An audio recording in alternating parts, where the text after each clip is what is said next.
बिस्मिल्लाहिर्रहमानिर्रहीम अस्सलाम वालेकुम। Welcome back to my YouTube channel Irtisam's biology. Dear students, career counselling की आज की इस वीडियो के अंदर हम बात करेंगे बीएस साइकोलॉजी के बारे में।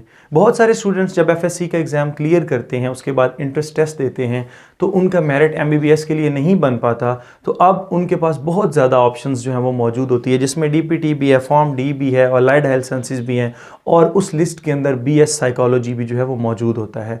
बीएस साइकोलॉजी बेसिकली अगर मैं आपको इसका थोड़ा सा बहुत बताऊं तो आप कह सकते हैं कि जो ह्यूमंस बिहेवियर होते हैं, जो ह्यूमंस मेंटेलिटी होती है, उसको ट्रीट करना, उसके बारे में पढ़ना, उसके बारे में जो आप नॉलेज हासिल करते हैं, ये आप सारा किसके अंदर कर लेते हैं, बीएस साइकोलॉजी के अंदर करते हैं।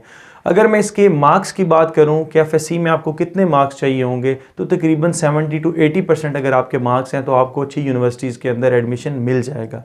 इसमें तकरीबन हर यूनिवर्सिटी जो है, अगर वो गवर्नमेंट की हो, पब्लिक सेक्टर हो या प्राइवेट सेक्टर हो, वहाँ पर आपको एडमिशन आसानी के साथ मिल जाता है, क्योंकि इसमें अभी जो है वो इतनी सैचुरेशन मौजूद नहीं है। लेकिन जो गवर्नमेंट यूनिवर्सिटीज़ हैं, जिसमें पंजाब यूनिवर्सिटी हो गई, जिसमें आपके पास सरगोदा, गुजरात, इस तरह की जो यूनिवर्सिटीज़ हैं, इनके अंदर मेरिट थोड़ा सा हाई रहता है, क्योंकि यहाँ पर कंपटीशन है। उसके अलावा जो प्राइवेट यूनिवर्सिटीज़ हैं, जिसमें university of central Punjab, university of जो आपके पास है लाहौर, लाइक दिस, इस तरह की यूनिवर्सिटीज़ जो हैं वो भी ये करवा रही होती हैं, लेकिन इनकी फ़ी जो है वो बहुत ज़्यादा होती है। अगर मैं गवर्नमेंट सेक्टर यूनिवर्सिटीज़ की बात करूं, पब्लिक सेक्टर्स की, तो वहाँ पर आपको जो फ़ी है वो मिनिमम 30,000 और उससे अबव भी जो है ना वो तकरीबन 50,000 के दरमियान देखने को मिलती है।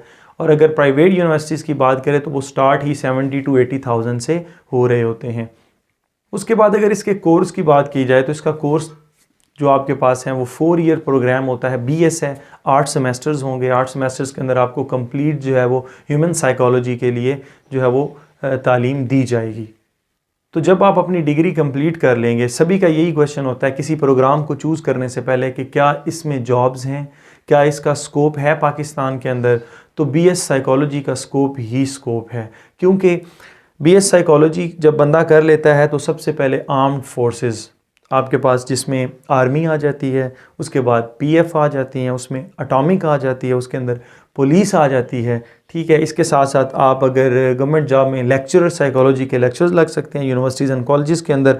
उसके साथ साथ डियर स्टूडेंट्स, आपके पास ऑप्शन मौजूद होती है स्पेशल एजुकेशन की, वहाँ पर भी आपको गवर्नमेंट जॉब 16 और 17 की जो है वो आसानी के साथ मिल जाती है। तो ये वो पर्टिकुलर फील्ड्स हैं जहाँ पर आपको गवर्नमेंट जॉब जो है वो मिलती है, क्योंकि आर्मी में भी साइकोलॉजिस्ट की ज़रूरत होती है, जब भी इंटरव्यूज़ वगैरह हो रहे होते हैं तो वहाँ पर ज़रूरत होती है। और इसी तरह से बहुत सारे ऐसे इदारे जो टेस्ट करते हैं, लाइक एफपीएससी हो गया, पीपीएससी हो गया, केपीएससी हो गया, इस तरह से जो पब्लिक सर्विस कमीशन के जो इदारे हैं, वहाँ पर भी एक साइकोलॉजिस्ट की ज़रूरत होती है, तो वहाँ पर भी इनकी सीट्स आती रहती हैं। उसके अलावा प्राइवेट तो इसकी बहुत ज़्यादा जो है वो मांग है, लेकिन प्राइवेट में इनकी जो सैलरी है, बेसिक सैलरी, वो तकरीबन 40 और 50 से स्टार्ट होती है ना।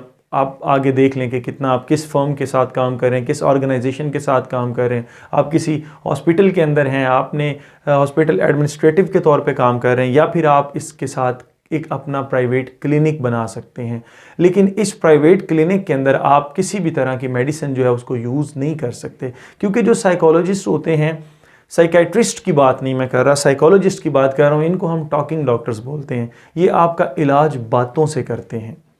ठीक है, इलाज बातों से करने से क्या मुराद है कि ये, जैसे आपने इंग्लिश मूवीज़ के अंदर देख रखा होगा कि एक जो होता है, एक पेशेंट है, वो एक डॉक्टर के पास जाता है, वो दोनों आपस में बैठ के बातें करते रहते हैं, वो जाते जाते उसे कुछ टिप्स एंड ट्रिक्स बताता है, उसको हिप्नोटाइज़ करता है, हिप्नोटाइज़ करके उसके जो जहन में बात होती है उसको निकाल देता है। पाकिस्तान के अंदर तो अभी तक इतने डिप्रेशन या एंग्जाइटी के जो हैं वो प्रॉब्लम्स नहीं हैं, लेकिन जो वेल डेवलप्ड कंट्रीज़ होते हैं, जहाँ पर लोगों के पास काम करने के अलावा काफ़ी टाइम जो है ना वो उनके पास होता है कि वो फुर्सत के लम्हों में निकाल लें, तो वहाँ पर कुछ इस तरह के ख़यालात आते रहते हैं। पाकिस्तान के अंदर या इंडिया के अंदर ये श्रीलंकन्स जो लोग हैं, ये तो काम इतना ज़्यादा करते हैं कि शाम को आया, जो बेड पे लेटा और उसके बाद सुबह फिर उठ गया और नए सिरे से काम शुरू। हाँ, बहुत ज़्यादा काम करने से भी डिप्रेशन हो सकता है। खैर, हम वीडियो से थोड़ा हट गए हैं, लेकिन इन सब को ट्रीट करने के लिए साइकेट्रिस्ट होते हैं, साइकोलॉजिस्ट होते हैं। साइकेट्रिस्ट वो हैं जो आपको मेडिसिन तजवीज़ कर सकते हैं, लेकिन साइकोलॉजिस्ट टॉकिंग डॉक्टर है, ये आपका बातों से इलाज करते हैं। मुख्तलिफ तरह की जो है टॉकिंग थेरेपीज़ होती हैं, मुख्तलिफ तरह के सेशंस होते हैं जो एक पेशेंट के साथ जो है वो जो आपके पास होता है, डॉक्टर एंड पेशेंट वो आपस में इंटरेक्ट करते हैं और उसको जो है उसके जो एंग्जाइटी, उसकी जो प्रॉब्लम होती है उसको सॉल्व किया जाता है। उसके बाद यहाँ पर आपको एमफिल की ऑप्शंस भी मिलती हैं जो कि बहुत अच्छी हैं, बेटर हैं, जहाँ पर आपको अब्रॉड में स्कॉलरशिप भी जो है वो आसानी के साथ मिल जाता होता है, जिसमें एमफिल क्लिनिकल साइकोलॉजी है, एमफिल चाइल्ड साइकोलॉजी है, एमफिल हेल्थ साइकोलॉजी है और उसके साथ साथ organisation psychology and applied psychology इसके अंदर इंक्लूड हैं। तो साइकोलॉजी से रिलेटेड अब्रॉड में लाइक आपके पास यूरोप के अंदर बहुत ज़्यादा स्कॉलरशिप्स भी आते हैं, जिसमें इटली, जर्मनी, फ्रांस, स्पेन और आपके पास ऑस्ट्रिया, हंगरी और फिनलैंड जो हैं, आई थिंक ये कंट्रीज़ जो हैं ये साइकोलॉजी के बहुत ज़्यादा स्कॉलरशिप भी जो है वो देते हैं। उसको फिर गेन करने के लिए जब आप BS कर रहे होंगे तो उसके दौरान आपको आपके टीचर्स जो हैं, आपके प्रोफेसर्स वो भी बताते रहते हैं, मुख्तलिफ तरह के जो कॉन्फ्रेंसेस होती हैं इंटरनेशनल वो भी होती हैं, सिम्पोजियम भी हो रहे होते हैं, मुख्तलिफ तरह के आप इस तरह की जो भी गैदरिंग होगी जिसमें आपका जो साइकोलॉजी से रिलेटेड कोई भी आपकी यूनिवर्सिटी के अंदर कॉन्फ्रेंस हो तो उसको आप लाजमी तौर पर अटेंड करें, उसके सर्टिफिकेट्स लें क्योंकि ये आपके CV को मजबूत करने के लिए बहुत ज़्यादा ज़रूरी होते हैं। तो आई होप कि आपको ये वीडियो अच्छी लगी होगी। Stay connected. Thank you and अल्लाह हाफिज़।